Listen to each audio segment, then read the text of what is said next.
Soldier for God's army. ATL.GA faithful, my people. I'm the Douglas Carter, back on the scene doing my thing, and I just want to say I appreciate you and the work that you do. So, the Falcons got the hire. I'm sure most of you have heard by now. Ryan Nielsen, co-defensive coordinator for the aints, or the Saints. I say the aints.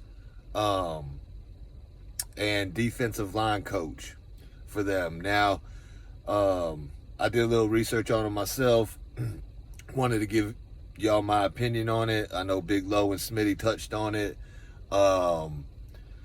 And honestly, at first I was wanting Brian Flores. Really, I wasn't too much interested in the other names that were being thrown around, but it makes sense that, if we were to get Brian Flores or somebody like that, Wilkes was a name that was being thrown around. These guys are pretty much head coaches or have been head coaches already. And like Big Low said and like Smitty said, they probably wouldn't be on our organization for long, because if they have a good year, they're probably going to get a head coaching job, and then we have to get another DC. So, in my opinion, continuity is one of the biggest keys to success. Like, you don't change stuff all the time. Ask the Cleveland Browns, even though, they're starting to kind of get in a good spot, but still hadn't really made it there. And they've had so many number one draft picks and so many quarterbacks and so much change in coaching staffs. Like, it's crazy. Same with the Houston Texans, a newer organization, but still too much change. The Falcons have been fairly consistent. Not too much changes, like so many changes, but we need to get a base established.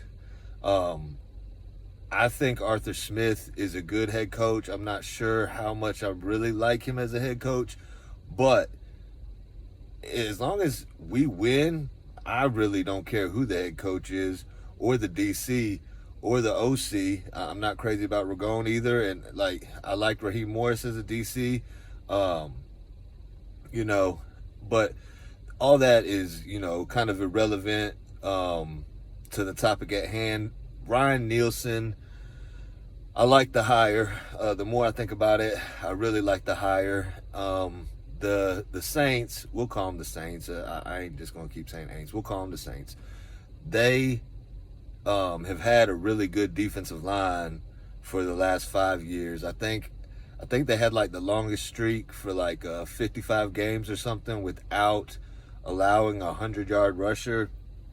I could be wrong, but it's something close to that.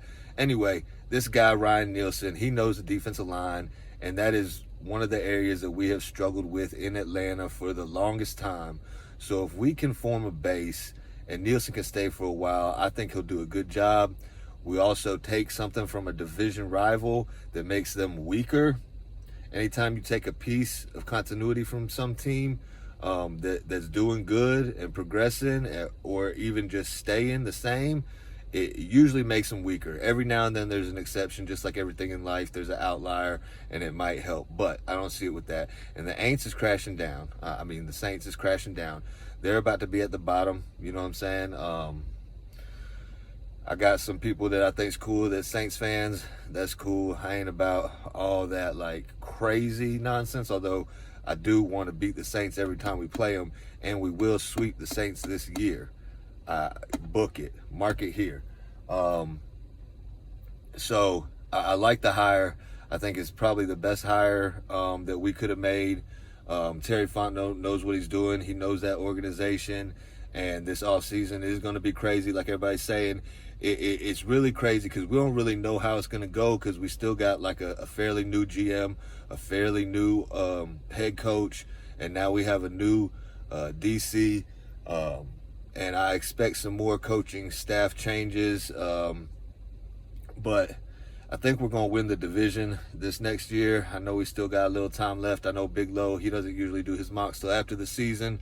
I got some mock drafts that I'm sure some of y'all will love, some of y'all will hate. I throw in some wrinkles here and there, but I kind of been hitting it just to see what the algorithm is and see what is realistic for our Atlanta Falcons. Like, these players are probably going to be there, and we should probably hit on them. There is a trade back scenario. Smitty touched on it. If you haven't seen his latest mock, check that out.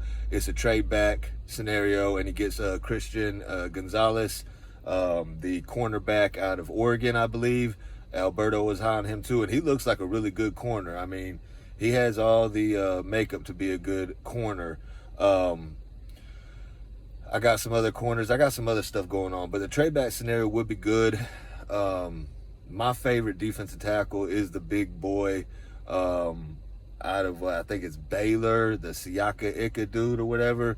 But we'd have to probably trade back or trade up to get him, because he slotted to go where we're not picking. But, you know, Terry Fontenot can make whatever happen that he wants to happen. But I got some mocks coming up, man. Y'all stay tuned. I think y'all going to like them. As for the rest of the season, I mean, I see the Eagles and the Bengals, and I see the Bengals winning the Super Bowl. I really hope Wackashan doesn't get a Super Bowl, because, you know, he robbed us. He robbed the Falcons of a Super Bowl, in my opinion.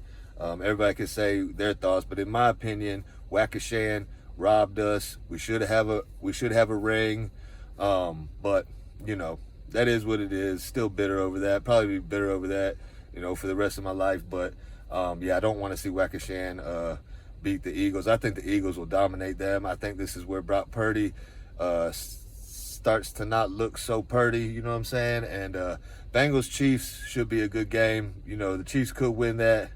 Bengals could win that, but, you know, Joe Cool, Mr. Ice Veins, you know, he's coming in there, and it's like, it seems so easy to him. And we know Patrick Mahomes, he's a little hobbled up, but that man makes play after play after play. Should be a good game. Yeah, that's pretty much what I got for y'all. Atlanta Hawks, you know, I haven't touched on them in a second. They're up and down, up and down. I really expected way more out of them. They need to get their situation right. I don't know if Trae Young is, you know, starting to be a diva or what's going on. The coach had lost the team. DeJounte Murray, he's been good. Keep hearing trade rumors about John Collins, but, you know, I don't know why. You know, it's just real weird, man. Capella comes back. We need him in the lineup. DeAndre Hunter's doing all right. It's just like, you don't know what you're going to get from this team, and that's not a good sign of like a championship team. You should know what you're going to get on a more consistent basis, like, and feel good about your chances. So the Hawks is like 50-50 with me. Atlanta United news, I don't really keep up with soccer that much, but I did hear that, you know, they're making a bunch of changes. I think it's Joseph Martinez. He's playing for Florida, Miami, or some other team. Whatever. I'm not too big on soccer, but the Braves, you know, they're doing their thing. Couldn't sign Dansby. I didn't think we would. But I still think we'll be relevant in the hunt like we always are. That's a team that you can pretty much count on. You know, our Georgia Bulldogs did their thing. I wonder if we can hit 3 in a row. But I'll leave y'all with that. Let me know what y'all think. Do y'all think this hire, Ryan Nielsen, is a good hire? I think he's paid his dues. I think he can do big things for us. And like I said, I expect to win the season in 2023. Or, you know, if not, we're really going to be scratching our heads thinking, what's the next move? Anyway, I'm going to end this video like I end all my videos. Thank God works, and I hope you have a blessed rest of your day or night. 1.